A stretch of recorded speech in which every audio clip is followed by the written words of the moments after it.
ధర్మక్షేత్రే కురుక్షేత్రే సమవేతాయుత్సవః మామకః పాండవాశ్చైవ కిమకుర్వత సంజయ.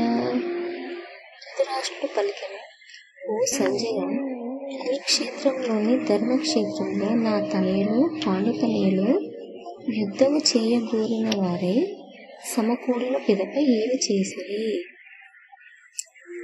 భగవద్గీత విస్తారంగా చదవబడే ఆస్తిక విజ్ఞాన శాస్త్రం. అది గీతా మహత్యంలో సంగ్రహముగా చెప్పబడింది. మనిషి భగవద్గీతను శ్రీకృష్ణ భక్తుల సహాయంతో పరిశీలనాత్మకంగా చదివి ఎటువంటి స్వంత వ్యాఖ్యానాలు లేకుండా అర్థం చేసుకోవడానికి ప్రయత్నించాలని అందులో చెప్పబడింది. అర్జునుడు గీతను భగవంతుడి నుండి వేరుగా విని ఉపదేశాన్ని అర్థం చేసుకున్నాడు. స్పష్టమైన అవగాహనను పొందడానికి ఈ ఉపమానం భగవద్గీతలో ఉంది. ఎవడైనా ఆ గురు శిష్య పరంపరలో స్వకల్పిత వివరణలు లేకుండా భగవద్గీతను అర్థం చేసుకోగలిగినంతటి భాగ్యవంతుడైతే సమస్త వేద జ్ఞానాన్ని, ప్రపంచంలోని సకల శాస్త్రాలను అక్షయించగలుగుతాడు. ఇతర శాస్త్రాలలో ఉన్న విషయాలనే కాకుండా అన్యత్ర గోచరించని విషయాలను కూడా పాఠకుడు భగవద్గీతను కనుగొంటాడు. ఇదే గీత యొక్క విశిష్టమైన ప్రామాణికత. దేవదేవుడైన శ్రీకృష్ణ భగవానుని ద్వారా ప్రత్యక్షంగా పలుకబడిన కారణంగా ఇది పరిపూర్ణ ఆధ్యాత్మిక విజ్ఞాన శాస్త్రంగా అయింది. మహాభారతంలో వర్ణించబడినట్టు ధృతరాష్ట్ర సంజయుల సంవాద విషయాలు ఈ మహోన్నత తత్వశాస్త్రానికి మూల సిద్ధాంతమైనవి. అనాది అయిన వేదకాలం నుండి తీర్థస్థానమైనట్టు కురుక్షేత్రంలో ఈ తత్వశాస్త్రము ఉద్భవించినట్లుగా తెలుస్తుంది. ఈ లోకంలో భగవంతుడు స్వయంగా ఉన్నప్పుడు మానవాళి మార్గదర్శకానికి దీన్ని పలికినాడు. కురుక్షేత్ర రణరంగంలో భగవంతుడు అర్జునుని పక్షంలో ఉన్న కారణంగా ధర్మక్షేత్రము, ధర్మవిహిత కర్మలు చేయబడే స్థలము అనే పదం ప్రధానమైనది.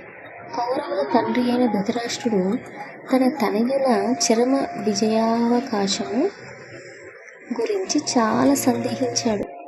ఆ సందేహంతోనే అతడు వారు ఏం చేశారు అని తన కార్యదర్శి అయిన సంజయుని అడిగాడు.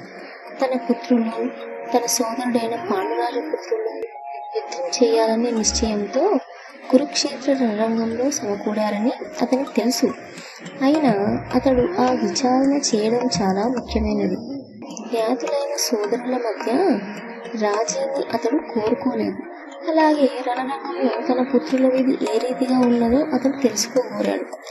అయినా స్వర్గలోక వాసులకు కూడా పూజనీయ స్థానంగా వేదాలలో పేర్కొనబడినట్టు కురుక్షేత్రంలో యుద్ధం ఏర్పాటు చేయబడిన కారణంగా యుద్ధ పరిణామంపై ఆ తీర్థక్షేత్ర ప్రభావం గురించి అతడు చాలా భీతి చెందాడు.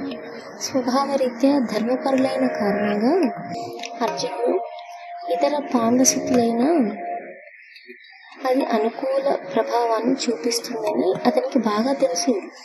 సంజయుడు వ్యాసుని శిష్యుడు. అందుకే ధృతరాష్ట్రుని భవనంలోనే ఉన్నప్పటికీ అతడు వ్యాసుని అనుగ్రహంచే కురుక్షేత్ర రణరంగాన్ని చూడగలిగాడు.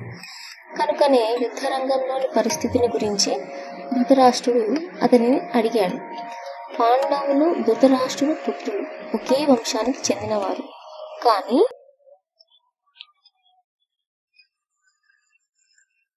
ధృతరాష్ట్రుని మనస్సు ఇక్కడ బయటపడింది. అతడు ఉద్దేశపూర్వకంగా కేవలం తన పుత్రులనే కురువంశీయులుగా పలికి పాండు సంతానాన్ని వంశం నుండి వేరుపరిచాడు. ఈ విధంగా పాండుసుతులతో అంటే తన సోదరుని సంతానంతో ధృతరాష్ట్రునికి ఉన్నట్టు సంబంధ స్థితిని ఎవరైనా అర్థం చేసుకోగలుగుతారు.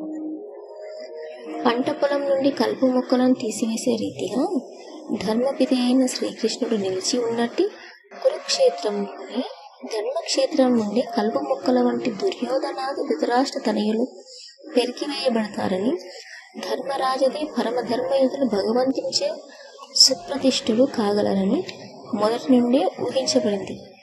చారిత్రక, వైదిక ప్రాముఖ్యంతో పాటు ధర్మక్షేత్రము, కురుక్షేత్రము అనే పదాలకు ఈ విశేషార్థము ఉన్నది. 1వ శ్లోకం సమాప్తం.